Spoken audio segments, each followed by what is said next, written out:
stars, j'espère que vous allez bien. Moi, ça va super, je vous retrouve pour la première vidéo des vacances. Je suis super heureuse. Moi, je sais pas dans quelle zone vous êtes, mais pour ma part, ça fait déjà une semaine que je suis en vacances et cette première semaine a été hyper productive. Et donc, j'ai eu cette idée de faire cette vidéo, la productivité non toxique. C'est super important, c'est une vidéo qui me tient énormément à cœur, ça va être, je suis sûre, une de mes vidéos préférées de cette chaîne, donc on commence sans plus attendre.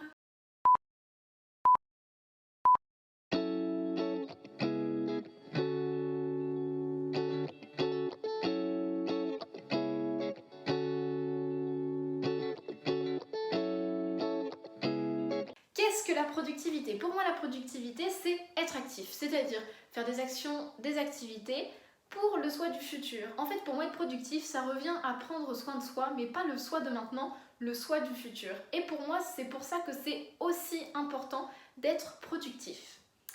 Alors, la base, c'est l'organisation. C'est un peu pour ça que j'ai créé cette chaîne. Tout part de l'organisation. Et là, ça va tenir en 3 points. 1. Les emplois du temps. 2. Les listes. 3. Alarme et calendrier. Alors, vous pouvez le faire sur téléphone ou sur papier. Il faut savoir que moi, j'utilise les deux. J'utilise tout ce qui est matériel, donc mon tableau, beaucoup de papier, mais aussi mon téléphone, notamment pour les alarmes. J'ai encore jamais vu une alarme sur papier, notamment pour les alarmes, mais aussi le calendrier de mon téléphone. Je préfère noter en double, comme ça mon calendrier me prévient quand j'ai quelque chose. Moi je le vois visuellement, je l'ai noté donc je l'oublie pas. Enfin vraiment, on n'oublie jamais rien avec moi.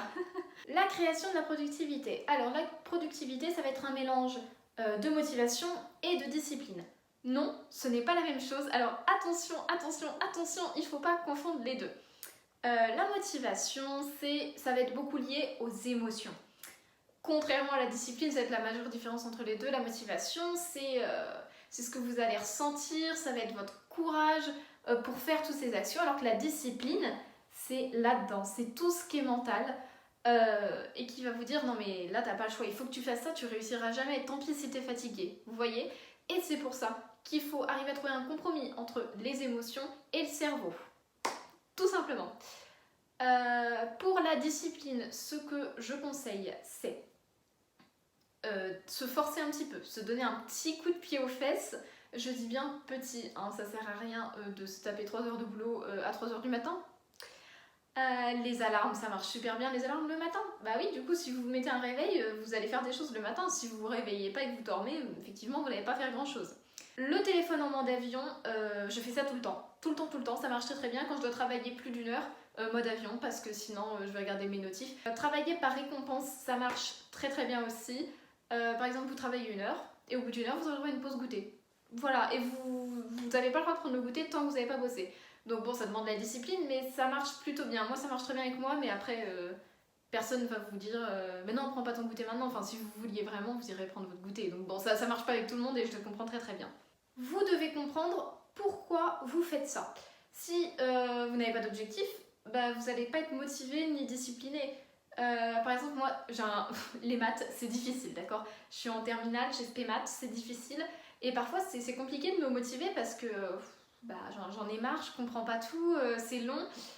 Et du coup, je sais que c'est pour mon métier, pour mon avenir, pour que l'école que je veux le plus au monde me prenne.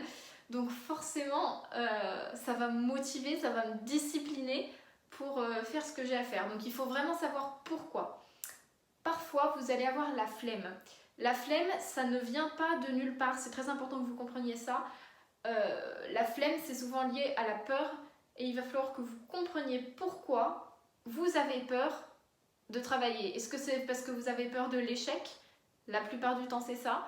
On vous a toujours fait croire que bah non, vous alliez pas y arriver. Donc maintenant, c'est vous-même qui vous le dites à vous-même. Vous dites mais non, mais je vais pas y arriver, ça sert à rien que je travaille, ça c'est le plus courant. Est-ce que c'est un manque de confiance? Ça peut être plusieurs choses et je vous invite à travailler sur vous-même, à vous poser ces questions et essayer d'y répondre. Moi, je l'ai fait. J'ai pris une page blanche et j'ai marqué, alors ça s'appelle du shadow work, donc du travail dans l'ombre, du travail sur soi-même. Vous pouvez taper ça sur Pinterest, ou même sur internet, vous allez trouver des questions. Moi j'avais tapé quoi? Pourquoi je veux y arriver? Qu'est-ce qui m'en empêche? Qu'est-ce que je peux faire pour l'améliorer? quelque chose comme ça. Et du coup, je me suis répondu à moi-même et j'ai trouvé mes propres solutions. Je vous conseille vraiment cette technique. Le plus important, ça va être de ne pas négliger sa santé mentale. C'est le plus important et le plus difficile surtout. Donc là, je vous parle beaucoup de travailler pour le soi du futur, que le soi du futur soit épanoui, heureux, qu'il ait réussi, mais le soi de maintenant, il ne faut surtout pas le négliger. Et il faut trouver un juste milieu. Je vous parle beaucoup de juste milieu sur cette chaîne. C'est parce que la vie est constamment un juste milieu de plusieurs choses. Donc il faut, oui, penser à son futur, mais il faut penser à son présent. Il faut prendre soin de soi maintenant et il faut surtout pas mettre le soi de maintenant de côté parce que c'est le vous de maintenant qui va vous emmener vers le futur. Si le vous de maintenant il fonctionne pas, il n'est pas en bonne santé, il se repose pas assez, il mange pas assez, jamais il va vous emmener dans le futur, hein. Jamais, jamais. Donc prenez bien soin de vous. Et justement, on arrive à la dernière partie pour aller plus loin. Quelques conseils pour y arriver. En premier conseil, c'est de concilier les deux en une action concrète.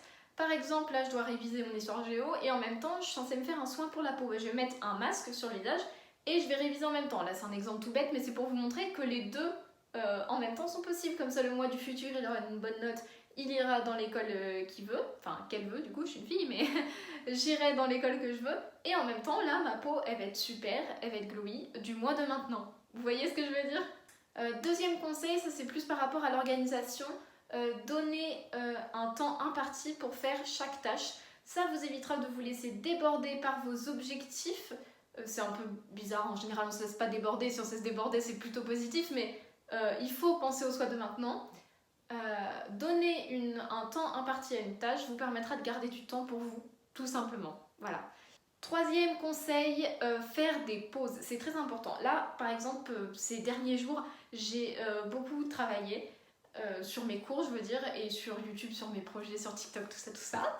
Et du coup, il me fallait des temps de pause parce que je peux pas être hyper productive tout le temps. Ce que je conseille, vous travaillez toute la matinée, 1 heure de pause le matin. Moi, je me lève à 8h30, j'ai 1 heure de pause le matin de 10 à 11 en général.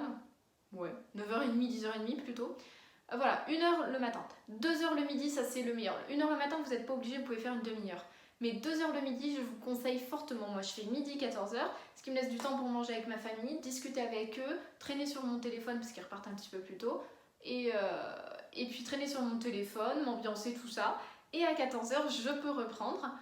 1 heure l'après-midi, ça par contre, je conseille aussi, obligatoire. Donc avec vos 2 heures, une demi-heure le matin, 2 heures le midi, 1 heure l'après-midi, ça fait 3h30 de pause à la journée.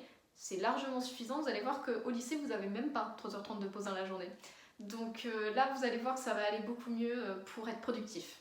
En quatrième conseil, très étonnant, certains n'y pensent pas, mais parlez de vos projets, de vos objectifs à votre entourage, soit votre entourage qui a les mêmes objectifs, soit votre entourage qui vous soutient. Vous savez qui vous soutiennent, peu importe votre projet.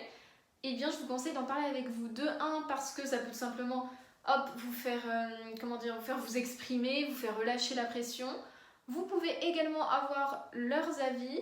Et du coup, si c'est des personnes qui ont les mêmes projets, vous vous soutenez émotionnellement à travers ça. Et ça, c'est vraiment, vraiment super. En cinquième conseil, je vous conseille de prioriser vos objectifs. C'est-à-dire, déjà, il ne faut pas avoir trop d'objectifs dans la vie, sinon vous ne pouvez pas tous les faire. Je me reprends. Vous pouvez avoir plein d'objectifs dans une vie, mais dans un an, dans un mois, vous ne pouvez pas avoir 30 objectifs. On est d'accord? Donc, vous devez prioriser vos objectifs. Si par exemple vous en avez 3, même sur les 3, il y en a un qui va être mieux que les autres, etc., etc. Et je vous conseille de fonctionner comme ça, du plus urgent ou du plus important au moins important, et vous verrez que ça va se dérouler beaucoup plus simplement. De plus, en commençant par le plus important, le plus urgent, vous enlevez le plus stressant, le plus poignant pour vous en premier, et donc ça va se dénouer tout seul au cours de la journée, de la semaine, du mois, de l'année, vous avez compris. Et bien moi je vais m'arrêter là, je vous retrouve dimanche 16h pour une prochaine vidéo. Pour ma part, ce sera juste avant la rentrée, donc je vous prévois une vidéo sur des petites astuces, méthodes, organisation des cours, techniques de travail, ça va être super. Je vous fais des gros bisous et je vous aime.